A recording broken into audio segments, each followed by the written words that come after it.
Good morning. Are you Jacordian Guillory? Yes, ma'am. And Mr. Guillory has two cases. 23 DCCR 1225 is a motion to revoke probation. Underlying offense is evading arrest or detention with the use of a vehicle. And then we've got 26 DCCR 0631, a new offense of evading arrest or detention with the use of a vehicle. And what is the announcement? I reviewed the discovery in this case and discussed it with Mr. Guillory. He's advised that he did not commit the new offense, although the state's conveyed what I consider to be a reasonable offer to dispose of the NTRP in the new case. Since Mr. Guillory is maintaining that he's innocent of the new charge, I have to set it for a hearing. So I would. Absolutely not true. So we want to go through the motion then and go forward on that motion instead of the, let me get that pulled up.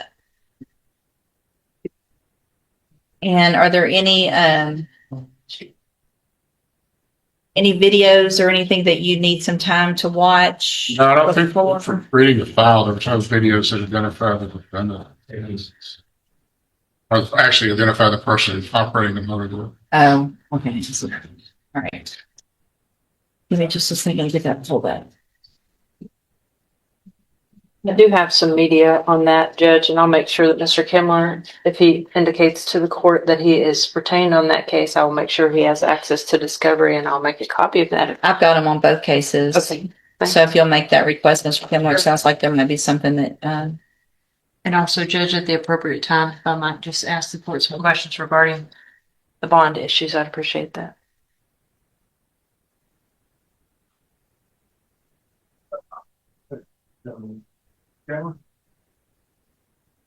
Mr. Guillory, please raise your right hand. Do you swear or affirm the testimony you're going to give in this hearing will be the truth, the whole truth, and nothing but the truth? Yes. You can put your hand down. And will he waive the formal reading of the motion? You will.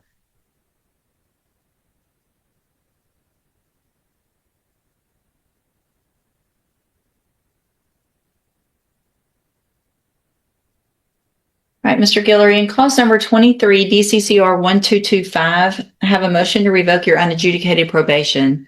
Shows that you were placed on probation January 6th of 2025 for the offense of evading arrest or detention with the use of a vehicle.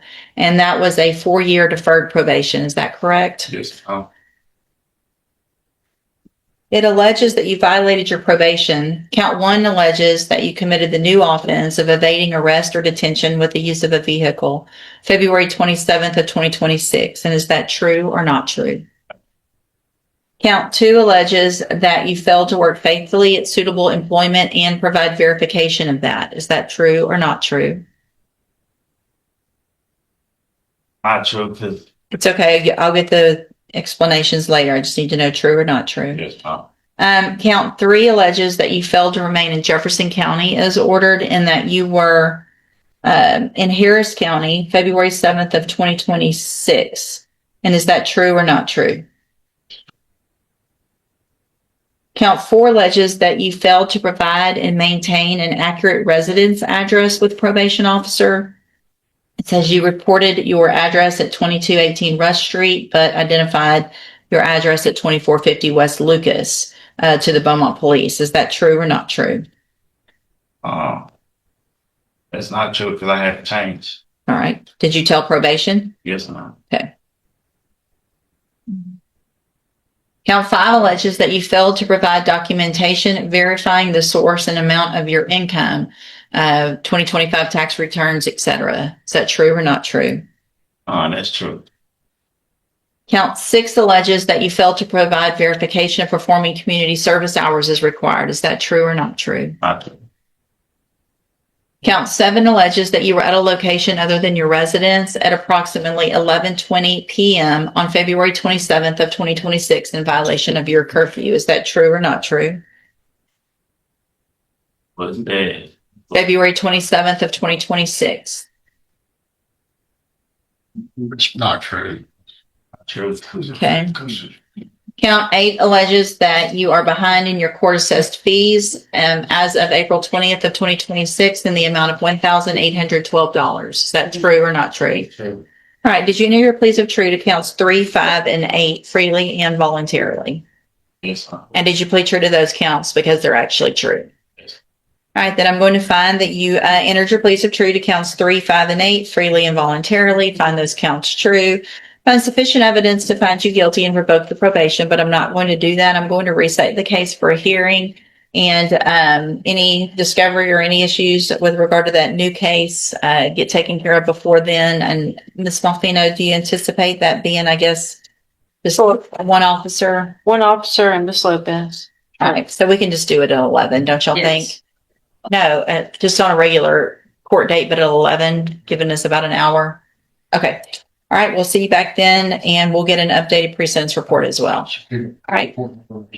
So, We need a fingerprint over here, please.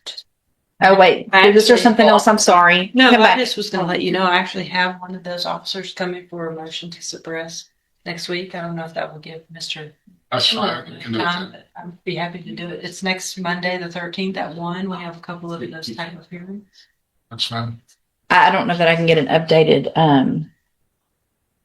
Okay, I just wanted to offer. okay, Same officer would be here. it would be, okay, as the 1 o'clock. Let me look at that and make a notation on that, and I'll take a look at it after you get. You can? Okay, thank you. Well, Diane, cause number 25, DCCR 1004, you're charged with a state jail felony offense of forgery of a financial instrument from April 8th of 2025. And how do you plead to that charge? Guilty. Are you pleading guilty freely and voluntarily? Yes. And are you pleading guilty because you actually did what they charged you with? Yes.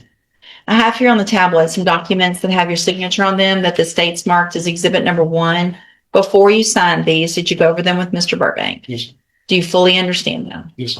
And do you understand if I follow the agreement that you've made with the district attorney that you'll be waiving or giving up any right to appeal? Yes. And it looks like the agreement is for a 5-year deferred probation. There would not be a fine. There would be restitution that would be determined between now and when we come back for sentencing. Is that your understanding? Yes. Do you also understand if you're not a U.S. citizen that a plea of guilty or no contest may result in your deportation, exclusion from admission to the country, or denial of naturalization under federal law? State tenders number 1. Object in state's one. It's admitted. Is there any evidence that Mr. Eli is not competent? No. And I guess I have the restitution now. is it the amount on the indictment of that check, 4,471? No, Five? no, it is not, Judge. It's different. Yes. Do y'all want to go? Not by much. I mean, it's 8,132.88. And the only thing I would advise the court is that he has 3 pending, it looks like misdemeanors in Furio County that are not disposed of, to my knowledge. The defendant may know better than those. Do you want to agree to that $8,000 amount, or y'all don't agree to that amount? Okay, so I'm going to say number 1 is admitted, and then I'm going to find, Mr. Eli, that you entered your plea of guilty freely and voluntarily. Find that you're mentally competent and you understand the nature and the consequences of your plea. Find sufficient evidence to find you guilty. However, I'm going to restate your case so we can get a pre-sentence report done, get that restitution amount figured out from their side, and then if there's some objection to that, if we need to have a small hearing, we can do so at that time. On your way out of the courtroom today, you need to stop and talk to probation, as she's sitting at that desk right over there. Yes. Okay, we'll see you back at sentencing. Excuse me. Yes, sir. Thank you. Get a recess.